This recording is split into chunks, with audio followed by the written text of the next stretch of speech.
नमस्कार दोस्तों, सीए तपन market outlook में आपका स्वागत है। आज अब मार्केट की बात करें तो मार्केट में कुछ ज़्यादा चेंज नहीं हुआ था, ऑलमोस्ट 27 पॉइंट निफ्टी अप था। लेकिन जो सबसे बड़ी न्यूज़ है आज वो है कि बीएस का market cap almost $5 trillion touch हो चुका है, वो क्रॉस हो चुका है, which is a big achievement क्योंकि हम लोग अभी 5th लार्जेस्ट स्टॉक एक्सचेंज है वर्ल्ड के। अगर हमारे से बात करें तो ऑलमोस्ट हांगकांग 5.47 है और जापान की बात करें तो ऑलमोस्ट $6.4 ट्रिलियन है। तो ओवरऑल अगर आप देखो तो ये भी हम लोग क्रॉस कर लेंगे नेक्स्ट 2-3 साल में जिस तरह से अपना इकोनॉमिक ग्रोथ है। So we may become the third largest stock market in the world, maybe in maybe 2-3 years में एट लीस्ट। और ओवरऑल अगर आप देखो तो चाइना का $9.4 ट्रिलियन का मार्केट कैप है, वो भी शायद क्रॉस हो जाए लेकिन उसमें टाइम लगेगा। यूएसए की बात नहीं कर सकते ऑलमोस्ट 55 ट्रिलियन डॉलर का उनका मार्केट कैप है, तो आई थिंक वहां से तो हम क्रॉस नहीं कर पाएंगे क्योंकि इट इज ऑलमोस्ट 11 टाइम्स। लेकिन हाँ, हांगकांग और जापान को शायद हम लोग 1-2 साल में भी कवर कर ले। अगर बीएसए की बात करें ना, अगर हम लोग 1 साल पहले की बात करें तो हमारा ऑलमोस्ट मार्केट कैप 3 ट्रिलियन के आसपास ही था, ज़्यादा नहीं था। तो देखिए 1 साल में भी कितना बड़ा ग्रोथ आया है, जिस तरह से मार्केट कैप बढ़ा है। ऑफ कोर्स मार्केट बढ़ा है इसलिए मार्केट कैप बढ़ा है आपका। ओवरऑल कंपनियाँ काफ़ी नो उनका मार्केट कैप बढ़ा है और ओवरऑल आईपीओ भी काफ़ी सारे आए। तो वो एक रीज़न है कि अपना मार्केट कैप बहुत तेजी से बढ़ा है ना। ओवरऑल डोमेस्टिक इंस्टीट्यूशन का जो फंड आया है, आप रिटेल इन्वेस्टर ले लो या म्यूचुअल फंड ले लो, उन सब का जो फंड आया वो जबरदस्त फ्लो आया है। इवन दो एफआई ने इतनी सेलिंग की, 1.2 लाख करोड़ की सेलिंग करके गई इस फाइनेंशियल में, उसके सामने 1.8 नो लाख करोड़ की तो डीआई ने बाइंग की है, जो बताता है कि जो भी एफआई सेल करे डीआई बाय करे, इसलिए मार्केट कैप बढ़ा है।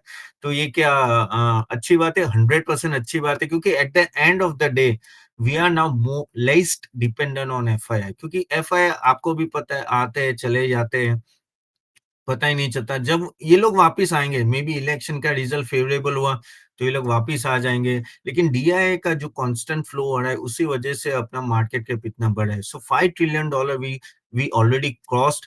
इकोनॉमी अराउंड अब लोग बोले तो अराउंड 3.5 ट्रिलियन के आसपास घूम रही है। सो इकोनॉमी से हम लोग ज़्यादा भाग रहे हैं। सो इन अ वे नॉर्मली ये हैपन होता है जब भी कोई कंट्री डेवलप होती जा रही है और ये आगे जाके फिगर बढ़ने वाली है, ये कम नहीं होने वाली। So that is a big positive thing. Overall अगर हम लोग ग्लोबल मार्केट की बात करें तो ग्लोबल मार्केट भी बहुत ही अच्छा है। यूएसए की बात करें ना, वहाँ भी अगर मॉर्गन स्टैनली ने बोला है कि 4,500 से 5,400 का वो टारगेट ऊपर ले गया। अभी अराउंड 5,300 एस&पी पे चल रहा है, लेकिन उनका टारगेट 5,400 एस&पी पहुँच जाएगा, जो पहुँच ही जाएगा, पर वो यहाँ से भी काफ़ी अच्छा उन्हें लग रहा है। तो जो बेरिश थे वहाँ, वो भी अभी बुलिश हो रहे हैं क्योंकि बोल रहे हैं कि भाई इंटरेस्ट रेट कट आएगा, एआई का ज़्यादा इसमें महत्व रहेगा, उनका योगदान ज़्यादा रहेगा, तो मार्केट कैप यहाँ से ज़्यादा बढ़ने की उम्मीद है। तो ग्लोबली अगर मार्केट अच्छा हो तो इंडियन मार्केट भी अच्छा रहेगा, ऐसी उम्मीद लगाई जा सकती है यहाँ से 1-2 साल के लिए, क्योंकि अभी तो आपको भी पता है कि हम लोग इलेक्शन की वेट करें, भाई इलेक्शन में क्या आएगा, उस तरह से किस तरह से बिहेव करेंगे, क्योंकि एट द एंड बीजेपी की कितनी सीट्स आएगी उस पे डिपेंडेंट है। हाँ, अगर 350 अबव आया या 400 अबव आया तो बल्ले-बल्ले है, उसमें कोई डाउट नहीं है। अगर कम आया तो शायद मार्केट गिरने की आशंका है, लेकिन देखते हैं क्या होगा। लेकिन अभी जो जिस तरह से मार्केट चले तो वो फ़ियर फैक्टर नहीं आ रहा है। और मैं एक काम करते हैं, पहले कुछ कंपनीज़ के बारे में बात करते हैं और फिर I will take some your question and answer. ये इवनिंग सेशन जो अपना होता है दोपहर के मार्केट के बाद का ये जो सेशन होते हैं, वहाँ मैं आपको ट्राई करता हूँ कि मार्केट कैसा रहा और क्या-क्या मेन पॉइंट्स और यहाँ से आपको आउटलुक कैसा दिख रहा है। तो ये कंटिन्यूअस हमारी जर्नी चलती रहेगी। अगर आपको हमारे वीडियो अच्छे लग रहे हैं guys, do like and share it to everyone. जैसे आप जानते हैं मेरा नाम तपन दोषी है, I am a chartered accountant and a SEBI registered research analyst. और आप चाहते हो कोई स्टॉक मेरे एंड से एनालिसिस हो तो please put it in the comment box. काफी सारे आपके क्वेश्चंस आते हैं कि ये स्टॉक का एनालिसिस, तो आज कुछ स्टॉक्स लेंगे और एनालाइज करेंगे। I will take your question also. पहले बात करते हैं जी लिमिटेड। जी लिमिटेड के काफी क्वेश्चन आए थे कि भाई इनका रिजल्ट आया, वो ठीक ठाक रिजल्ट था पहले से मुकाबले में, अभी थोड़ा प्रॉफिटेबिलिटी में ठीक ठाक रही है, इतनी नहीं रही है, बहुत ही मिनिस्क्यूल है। लेकिन पहले जो था बीच में तो लॉस आ गया था, आपको पता है 3 क्वार्टर पहले, अभी वो थोड़ा स्टेबल हो रहा है। लेकिन क्या एज़ अ इन्वेस्टर आपको लेना चाहिए तो मेरे एंड से तो कंप्लीटली नो है। देखो यार, मुझे प्रॉब्लम क्या है ज़ी लिमिटेड से? ज़ी लिमिटेड से प्रॉब्लम यही है, ज़ी एंटरप्राइजेज़ से प्रॉब्लम यही है कि उनका मैनेजमेंट बिल्कुल ही मुझे अच्छा नहीं लग रहा है। क्यों? क्योंकि यार उनका होल्डिंग कितना है 3.99% और वो पूरा डिसीज़न पूरी कंपनी का वो ही ले रहे हैं। अगर आप देखो अच्छा खासा ज़ी और सोनी का मर्जर चल रहा था, सब कुछ सही लाइन पे जा रहा था और सडनली पता नहीं क्या हुआ और वो भी कैंसल हो गया और उसमें मेन प्रॉब्लम वही आता है जितना पता चला कि सोनी वाले को चाहते थे कि सीईओ हट जाए, लेकिन पुनीत गोयनका आपको पता है तो हटने का नाम नहीं है और वही सब हैंडल कर रहे हैं और उसी वजह से वो डील भी चली नहीं तो that was one of the best deal the company can have. उसके बाद स्टॉक भी बहुत गिरा, लेकिन अभी क्या है कि इस तरह से ग्रोथ नहीं आएगा। काफ़ी रिटेल जो इन्वेस्टर होते हैं वो अभी भी उम्मीद लगा के बैठे कि ज़ी वापस भागेगा, क्या भागेगा? अगर आप देखो ये स्टॉक पिछले 6 साल में ना 600 का टच किया था, अभी ऑलमोस्ट 25% हो गया है। और क्यों उम्मीद रखनी है? और सबसे पहली बात आप लॉन्ग टर्म इन्वेस्टिंग में जाते हो ना, आपको मैनेजमेंट पहले देखना है कि क्या है। अगर मैनेजमेंट ही ऐसा रहा और जो अपनी मनमानी करे तो क्या फ़ायदा है? देखो यहाँ मैं बहुत ब्लंटली बोल रहा हूँ क्योंकि इसमें प्रॉब्लम किसको होती है? छोटे-छोटे शेयर होल्डर्स को होती है, करेक्ट? जो अपना अच्छे खासे पैसे लगाते हैं, उनको लगता है चलो सस्ता मिला है, ले लो। लेकिन ओवरऑल उनके पैसे बढ़ते नहीं है। और द वन और ज़ी लिमिटेड ऐसे भी ज़ी एंटरप्राइज़ ऐसे भी काफ़ी फेमस स्टॉक है, तो उसके वजह से भी ला काफ़ी लोग आते हैं। लेकिन मेरे हाथ से आप देखिए फिर इन्वेस्ट करिए। चलो आप बोलोगे नहीं ठीक है, तो अपन वी एग्री लेकिन अभी देखो फाइनेंशियल्स में धीरे-धीरे इम्प्रूवमेंट है। क्या इम्प्रूवमेंट आ रहा है? ये कुछ 10 करोड़ का प्रॉफिट होता है, पूरे साल में थोड़े कुछ 50-100 करोड़ का प्रॉफिट, उससे फ़ायदा क्या है? फ़ायदा नहीं है। देखो हम आते हैं यहाँ एक अच्छा खासा पैसा कमाने के लिए, तो ऐसे कंपनी में डालें जहाँ ग्रोथ दिखे अपने को। Already media business is a clutter business. अभी ये जो डील नहीं हुई उसकी वजह से ज़ी को और प्रॉब्लम आएगी। उनको भी पता है कि वो लैगार्ड रहती है इसलिए वो सोनी और ज़ी का मर्जर की बात हो रही थी जिसमें दोनों को विन-विन सिचुएशन थी। लेकिन अभी ये सिचुएशन नहीं है तो वो पूरा नेगेटिव जाएगा ज़ी के लिए। फाइनेंशियल्स तो चलते रहेंगे, आप रेशियो एनालिसिस ये सब करके डिसीज़न नहीं ले सकते क्योंकि at the end of the day आप जब अभी आप इन्वेस्ट करोगे वो फ्यूचर के लिए इन्वेस्ट करते हो। और फ्यूचर में अगर स्टॉक बढ़ने वाला है, तो ही आपको इन्वेस्ट करना है। क्या एक फिनोमिनल चेंज आएगा ये कंपनी में वो आपको सोचना है। मुझे तो नहीं लग रहा है इतना चेंज आएगा। Again guys this is my opinion. आप अपना ओपिनियन क्या है ज़ी के लिए आप कमेंट बॉक्स में डाल सकते हो, जस्ट टू नो। लेकिन हाँ, ये मेरा ओपिनियन है कि मैं कुछ भी देख लूँ, फाइनेंशियल देख लूँ, रेशियो देख लूँ या जो भी देख लो, overall I am not happy with the way the conduct of this business is going. अगर पीई की भी बात करूँ, वो 44 का पीई अभी भी चल रहा है। क्यों चल रहा है मुझे पता नहीं है। Still lot of hope is there with the Z. Lot of participants are retail investors still they are पकड़ के रखा हुआ है। हाँ, आ जाता है कभी 10, 15, 20% का जंप आ जाएगा कभी ना कभी। लेकिन ओवरऑल अगर आप बोलोगे कि ये सेक्युलर ग्रोथ स्टोरी है, तो मुझे नहीं लगती। तो वो चीज़ हमेशा आपको ध्यान में है कि जब आप किसी भी कंपनी में इन्वेस्ट करते हो। दूसरा एक चलो क्वेश्चन आंसर ले लेते हैं कुछ। तो क्वेश्चन आंसर में डॉक्टर तपास भट्टाचार्य 6049 का क्वेश्चन है कि आईआरडीए और पीएफसी में इन्वेस्ट करना चाहिए कि नहीं? आईआरडीए, पीएफसी स्टॉक में कोई प्रॉब्लम नहीं है, लेकिन रन अप बहुत अच्छा हो गया है, अच्छा खासा बढ़ गया है। अगेन देखो आज भी देखो आईआरडीए काफ़ी भागा था।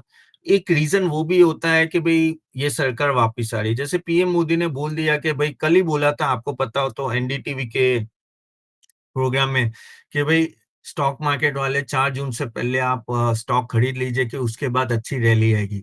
अमित शाह ने बोला था कि स्टॉक मार्केट अच्छा रहेगा कि हम लोग 400 सीट क्रॉस करेंगे। लेकिन ये सब नेता लोग बोल रहे हैं देखो मैं भी बिलीव करता हूँ कि मोदी जी आएँगे, लग रहा है, लेकिन ऐसा कोई लिख के तो दे नहीं सकता, वो तो हमें 4 जून को ही पता चलेगा। लेकिन at the end of the day guys you have to be careful in what you are investing. Just invest करने के लिए हमें इन्वेस्ट नहीं करना है। ठीक है? तो वो हमेशा आपको दिमाग में रखना है और आपको ये भी केयरफुल रहना है कि अगर गिरता है तो आपका बैकअप प्लान क्या है? तो 80-90% आपको इन्वेस्ट करना है कीजिए, 10-20% आपको रखना है रखिए। शायद कुछ उल्टा हो गया, जो हमें 4 जून को ही पता चलेगा, चांसेस कम है लेकिन अगर होता है तो आप नीचे के लेवल में भी बाय कर सको। तो थोड़ा केयरफुल रहना है। हाँ, लेकिन ओवरऑल अगर मैं बात कहूँ कि हम लोग जैसे यूएस मार्केट की बात करें कि बहुत अच्छा अपटिक आने वाला है, तो यहाँ भी आ सकता है। भी इलेक्शन के बाद जैसे स्टेडी होगा, यहाँ भी अच्छा खासा अपटिक आ सकता है। तो ये चीज़ हमेशा आपको ध्यान में तो जब भी आप निवेश करो, मेरे हिसाब से लॉन्ग टर्म जाओगे, तो आपको प्रॉब्लम नहीं आएगी। आप जितना शॉर्ट टर्म देखोगे, आपको प्रॉब्लम आएगी। ये जब भी आप इन्वेस्ट करो कोई भी स्टॉक में, आपको लॉन्ग टर्म ही देखना है। काफ़ी लोग बोलते हैं कि नहीं-नहीं तपन बताओ ना इलेक्शन में क्या हुआ? इलेक्शन का किसी को कुछ नहीं पता है। मुझे भी नहीं पता है, आपको बाकी सब अटकलें है, ये सब एग्ज़िट पोल और वो सब आते रहेंगे, जाते रहेंगे, लेकिन सही डिसीज़न तो हमें 4 जून को ही पता चलेगा। तो you have to take a matter of faith and take a decision. तो ये जो आईआरडीडीए, पीएफसी की बात हो रही है, ओवरऑल आप मेरा वीडियो आगे का देख सकते हो, मैंने आईआरडीडीए पे भी बनाया हुआ है, पीएफसी पे भी बनाया हुआ है। मैं ऐसा तो लिंक में दे दूँगा। वो देख लेना। स्टॉक में कोई प्रॉब्लम नहीं है, रिन्यूएबल का कहते हैं ना कि बोलबाला अभी चल रहा है, मेगा ट्रेंड चल रहा है। आईआरडीडीए कंप्लीटली उसी सेगमेंट है, तो डिमांड भी आएगी लेकिन वैल्यूएशन भी ऑन अ हायर साइड। तो जस्ट वैल्यूएशन का एक मैट्रिक्स देख के रखना, अदरवाइज़ बाय एट डिप्स आप कर सकते हो, लेकिन प्लीज़ एन्श्योर करना कि ज़्यादा हायर लेवल आप एंटर ना करो, क्योंकि फिर क्या होता है कि कभी-कभी जो देखो कुछ उल्टा चला गया तो ये स्टॉक्स पहले गिरेंगे, ये स्टॉक्स पहले गिरे। तो आईआरडीए, पीएफसी में अगर आप बोलो आईआरडीए, पीएफसी में तो I will always go for IRDA. Again this is my suggestion. मैं तो सेबी रजिस्टर्ड रिसर्च एनालिस्ट हूँ, लेकिन आप खुद का रिसर्च करके खुद इन्वेस्ट करें। देखो मैं क्यों इतना बोल रहा हूँ, क्योंकि भाई सेबी हमारे पीछे पड़ी रहती है, भई आपने कैसे ये बोल दिया, वो दिया, आप इन्फ्लुएंस करे हो, वो सब चीज़ें ना आए, इसलिए हम बोलते हैं। हाँ, हम लोग सर्विस चलाते हैं, स्टॉक रिकमेंडेशंस की गाइड, अगर चाहिए तो मैं लिंक होगा कमेंट बॉक्स में, वो आप क्लिक करके देख सकते हो। तो पीएफसी और आईआईडी का ये है चीज़ है। अगेन डॉक्टर तपस बोले कि 310 टू 330 स्टॉक्स, अरे सॉरी, सीट्स मिलेंगी। हाँ, हो सकता है उतनी मिल जाए। विबंदरा क्योंकि ये क्वेश्चन मैंने पूछा था यूट्यूब में कि कितनी सीट मिल सकती है, तो विदंदरा नजरा ने बोला है कि 350 plus. Okay, then please review, yes, कौन सा है या अभिजीत कन्ना बोलते हैं कि आपको हिंदी में सुन के बहुत अच्छा लग रहा है। हाँ, पहले मैं इंग्लिश ही करता था, क्योंकि देखो यार, वन गो टू लैंग्वेज थी वो मेरे लिए, और नॉर्मली क्या कहते हैं कि इंग्लिश में आदत हो जाती है। लेकिन हाँ, अभी मैंने ट्राई किया कि चलो हिंदी में ज़्यादा बोले, लेकिन बीच-बीच में इंग्लिश निकल ही जाती है, सो सॉरी फॉर दैट। लेकिन अब मैं ट्राई कर रहा हूँ कि अभी मोस्टली वीडियोज़ आपको हिंदी में मिले, जिससे आपको सुनने में आसानी, और काफ़ी मुझे रिक्वेस्ट भी आ रहे थे कि आप हिंदी में बोलिए rather than English, so I am trying my best to do that.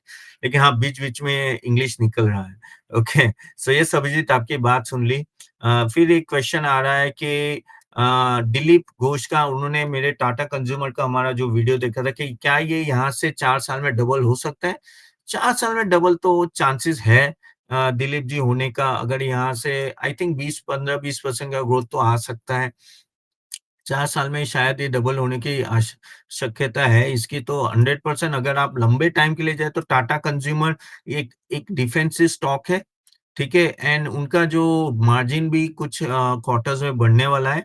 The reason is क्योंकि उनके जो 2 एक्विजिशन थे, आई थिंक उसमें से कैपिटल फूड्स और इंडिया ऑर्गेनिक का अभी नेक्स्ट क्वार्टर थ्रू ना उनका मार्जिन बढ़ेगा, तो उनका उसमें डायरेक्ट बेनिफिट आएगा। So yes, that is the positive thing for ITC. So Narottam Lal Gupta 312, sorry, Dilip Ghosh, you can think over Tata Consumer for long term। कोई मुझे दिक्कत नहीं दिख रही है। आप चाहो तो वो वीडियो दे देख लेना, मैं लिंक दे दूँगा आपको चैट बॉक्स में, तो आप देख सकते हो। Narottam Lal Gupta 312 please review ITC. ITC stock overall मजबूत स्टॉक है, लेकिन क्या है कि अभी वो ऑलरेडी भाग चुका है। लेकिन हाँ, कभी जाके जब ये डीमर्जर होगा, जैसे ये अपना आईटीसी होटल्स और आईटीसी अदर सेगमेंट्स का, आई थिंक वहाँ थोड़ा अनलॉकिंग होगा। आपको भी पता है टूरिज्म में होटल्स अभी अच्छे चल रही है, तो उसका बेनिफिट आईटीसी होटल्स को मिलेगा। और ओवरऑल अगर सिगरेट बिज़नेस, कंज्यूमर बिज़नेस का अलग से होगा, तो वो वैल्यू अनलॉकिंग होगा। क्योंकि क्या होता है कि कभी-कभी एक ही ग्रुप में सभी कंपनी होते हैं ना, तो पता नहीं चलता किस ग्रुप के किस सेगमेंट की क्या वैल्यूएशन है। लेकिन जैसे आपका अलग होता है, उसके वैल्यूएशन अलग है। जैसे अब एक सिंपल सी बात देख लेते हैं, हम लोग रिलायंस की बात करें। जैसे रिलायंस जियो अलग हुआ है, जियो फाइनेंशियल, सॉरी, जियो फाइनेंशियल अलग हुआ है, जियो फाइनेंशियल भी बढ़ रहा है, रिलायंस भी बढ़ रहा है।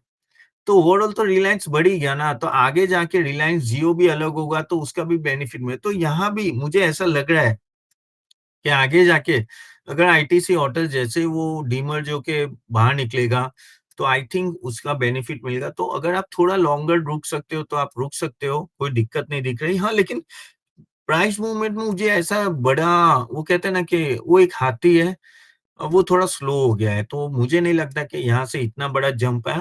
लेकिन हाँ, ओवरऑल अगर आप थोड़ा वेट कर सको तो आप you can wait for it, not a problem. फिर एक अनदर क्वेश्चन है कि